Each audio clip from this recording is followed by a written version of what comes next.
Hello students, आज हम कर रहे हैं क्लास 10 एक्सरसाइज 13.3 का क्वेश्चन नंबर 4। तो क्वेश्चन है हमारे पास कि एक वेल है यानी कि कुआं है हमारे पास जिसकी डायमीटर हमें दे रखी है 3 मीटर और उसकी डीपनेस है 14 मीटर।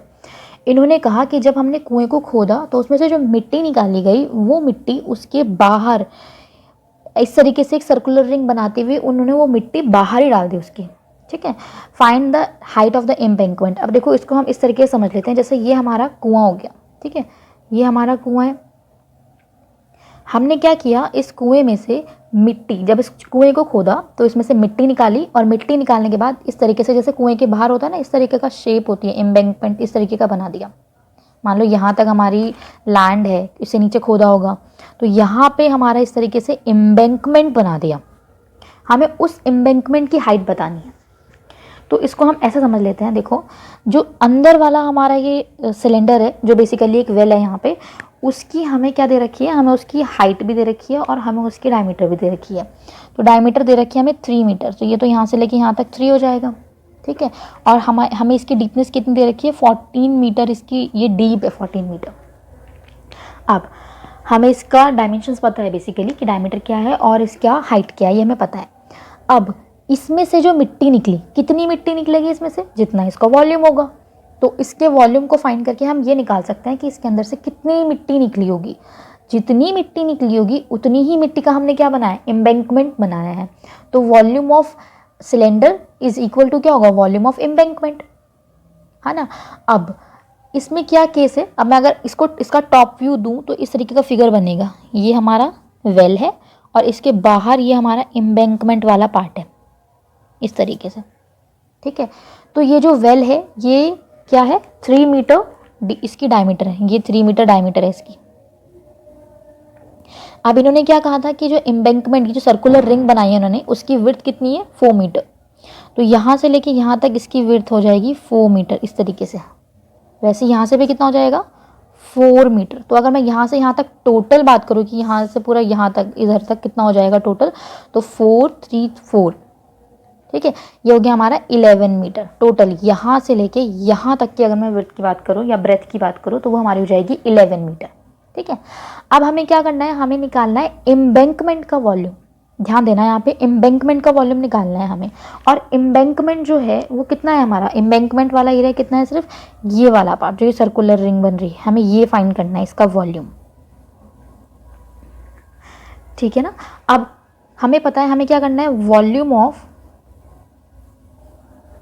वेल इक्वल होगा वॉल्यूम ऑफ एम्बैंकमेंट के। दोनों सेम होंगे, वॉल्यूम ऑफ वेल और वॉल्यूम ऑफ एम्बैंकमेंट दोनों सेम होंगे, क्योंकि वेल से जितनी मिट्टी निकली है उसी का ही हमने उसकी साइड में इस तरीके का सर्कुलर रिंग बनाते हुए एक एम्बैंकमेंट बना दिया बेसिकली। ठीक है, अब वेल का वॉल्यूम तो हम इजीली फाइंड कर देंगे। पहले हम इनका फॉर्मूला लिख देते हैं, पाई आर स्क्वायर एच, क्योंकि ये हमारा सिलेंड्रिकल में है, और इसकी भी क्या हो जाएगी हमारी एम्बैंकमेंट की, पाई आर स्क्वायर एच ही हो जाएगा। अब एम्बैंकमेंट का वॉल्यूम निकालने के लिए हमें क्या करना पड़ेगा, पहले हमें टोटल इस पूरे सर्कल का वॉल्यूम निकालना पड़ेगा, यानी कि ये पूरा। ठीक है, ये पूरी फिगर यहाँ से लेके यहाँ तक पूरे फिगर की बात कर रही हूँ मैं, ये पूरा हमें निकालना पड़ेगा पहले।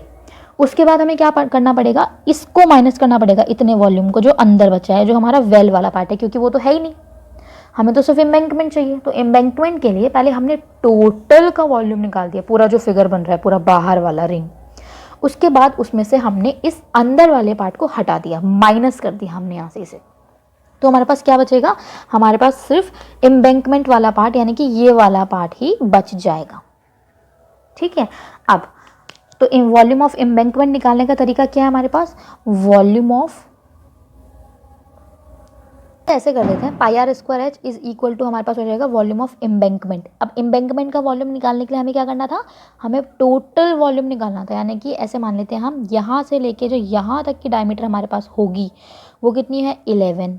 ठीक है, अब हमें हाइट तो पता ही नहीं है एम्बैंकमेंट की, सपोज इसकी हाइट कितनी मान लेते हैं हम, h मान लेते हैं। तो इसकी हाइट हो गई h, और इसकी जो डायमीटर है, जो टोटल डायमीटर है वो कितनी है, 11।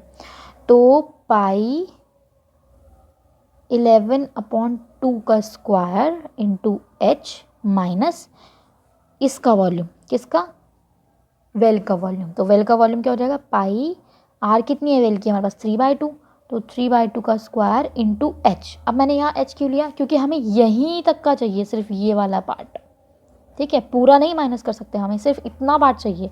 तो इतना मतलब जितनी हाइट एम्बैंकमेंट की होगी उतनी ही हाइट हमें इस वाले वेल की लेनी पड़ेगी, इसीलिए मैंने यहाँ पे एच लिखा है।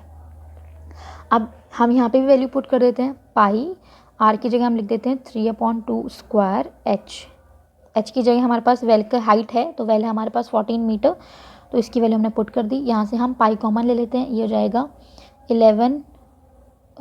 121/4 into H minus 9/4 into H, ये हमारे पास आ गया, ठीक है।